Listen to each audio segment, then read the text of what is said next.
Hey everybody, welcome back to the channel. This is Victor of Cars Jubilee, back on our GV60 Performance today to do our likes and dislikes. So let's get to it.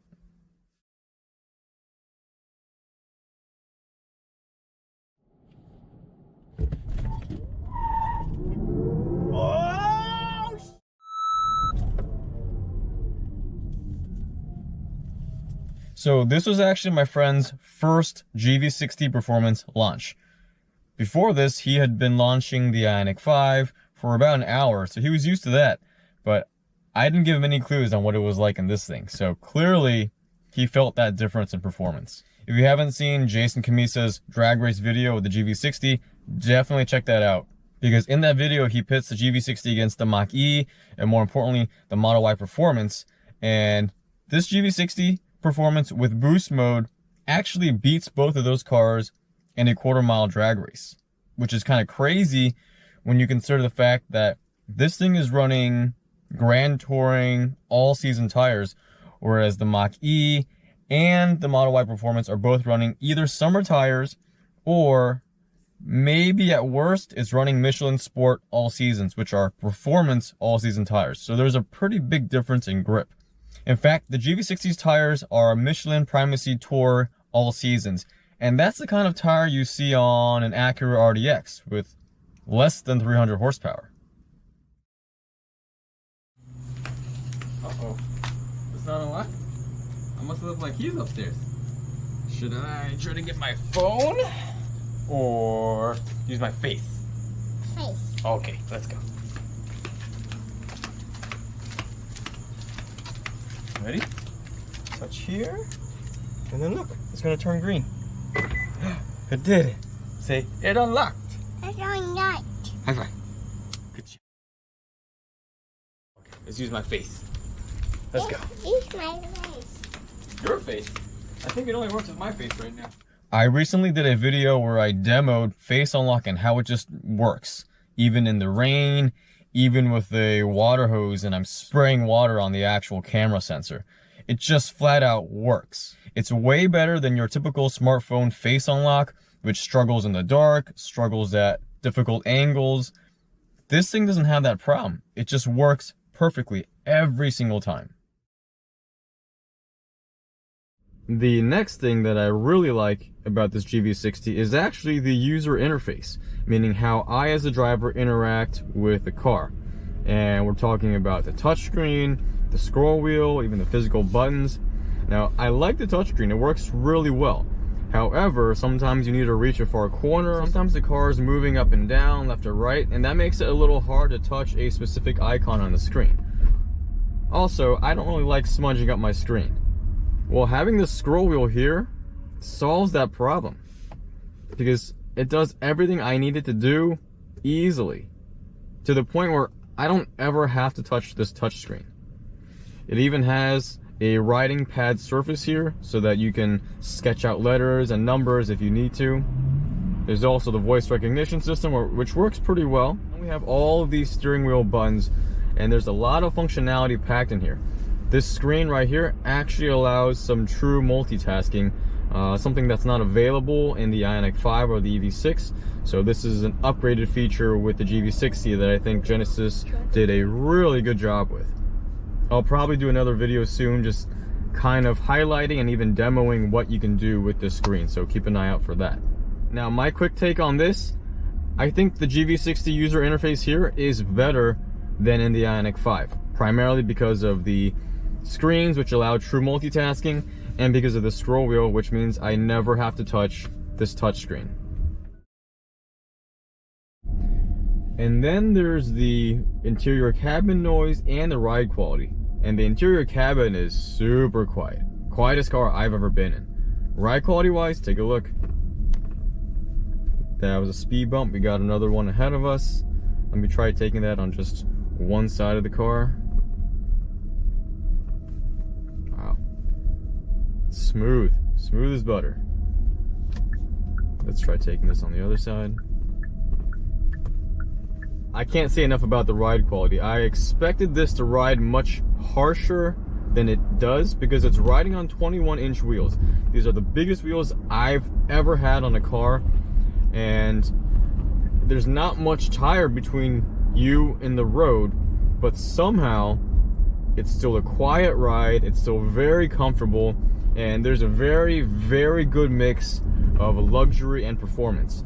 Meaning the cornering is still pretty flat, but like I said, it doesn't feel harsh at all. So I think they tuned this perfectly, at least for me.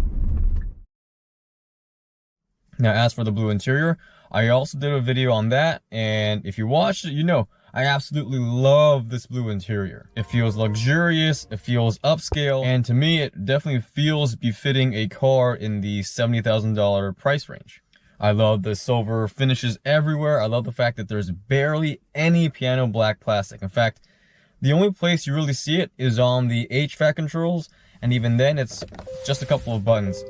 But really, if you're someone that hates piano black finish, this is the car, because there's barely any of it. No more worrying about those smudgy, oily fingerprints all over the piano black plastic, because you just don't really have any piano black plastic in here. And then the seats. Man, let me talk about these seats.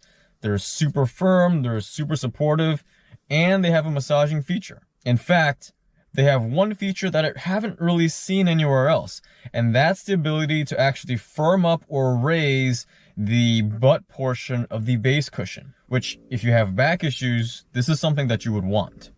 And when it comes to good, firm seats, I've had experience with them because I've had two Volvos. Volvos are way up there in terms of best seats in the business.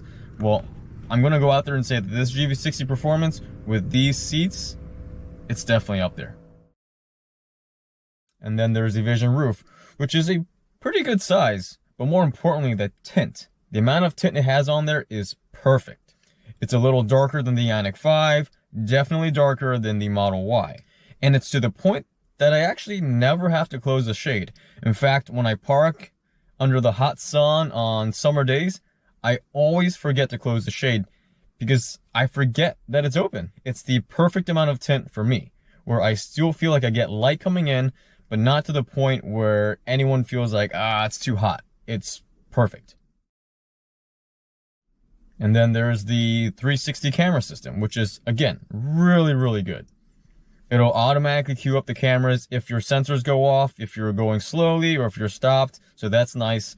But you also have the quick access button, which you just press it, and the cameras will come up as long as you're going, again, I think around 7 miles an hour or slower, or if you're stopped. But you have multiple views, front and back, and a great top-down 360 view.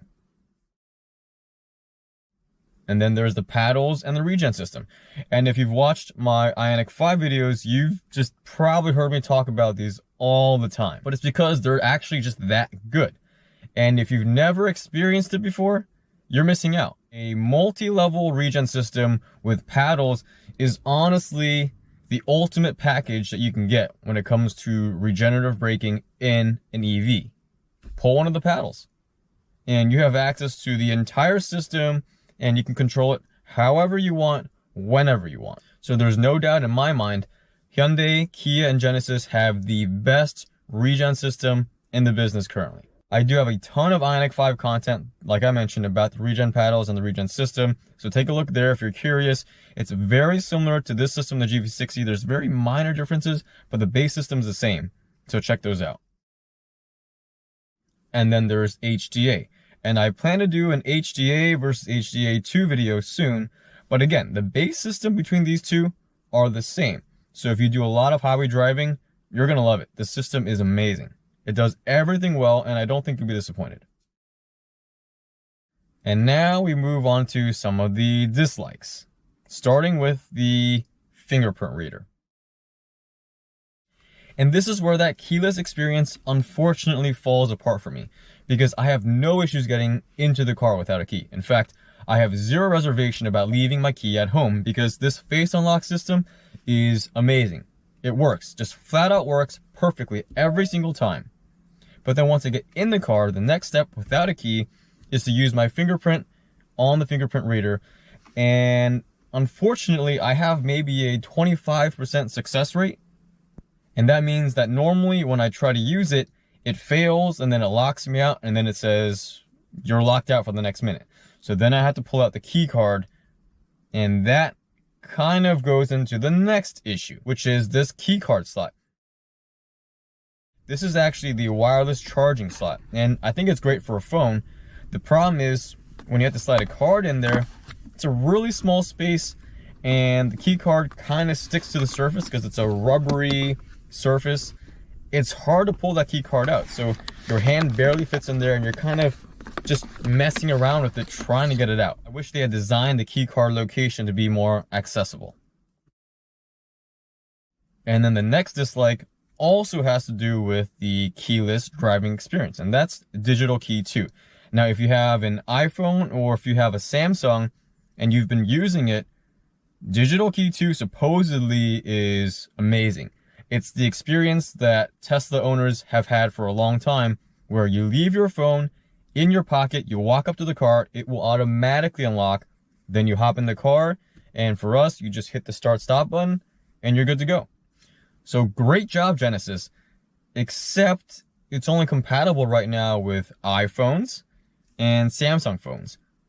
That means there's no support for any non-Samsung Android phones. That's right. If you have an Android phone and it's not Samsung, it will not work for digital key 2, which is kind of head-scratching, right? You would assume they're working on this. Not everyone that uses Android has a Samsung phone. Like me, I have a Google Pixel phone. So really hoping that they're working on adding Android compatibility throughout, because I've heard really good things about it and I want to try it. And then the last thing I would say I kind of dislike is the front tire grip. I mentioned before earlier that this GV60 Performance comes with Michelin Primacy Tour All Seasons, which are just Grand Touring All Season tires. But this Performance model has almost 500 horsepower with instant electric motor torque. So I wish this GV60 had grippier tires, but on the flip side, these tires do a pretty good job of riding quietly and keeping us insulated from road imperfections. So I can't complain on that end. It's a nice touring all-season tire, but this thing just has so much power, and you want a tire that can kind of keep up with it. So anyways, these are my likes and dislikes after about 2 months of ownership. And the truth is, we've absolutely loved this car. And I can live with the dislikes so far, which mostly have to do with the keyless driving experience. And my hope is once they figure that out, once they add compatibility, well, that pretty much resolves all the issues that I have. And as far as stickier tires, well, I can go aftermarket and change those out myself. So again, I feel like the dislikes are pretty minimal, and that just highlights how good this GV60 Performance is. If you guys have any questions, feel free to reach out. Otherwise, if you're interested in a GV60 Performance, I would say go for it. This thing is amazing. So as always, if you like the video, please like and subscribe. See you guys in the next one.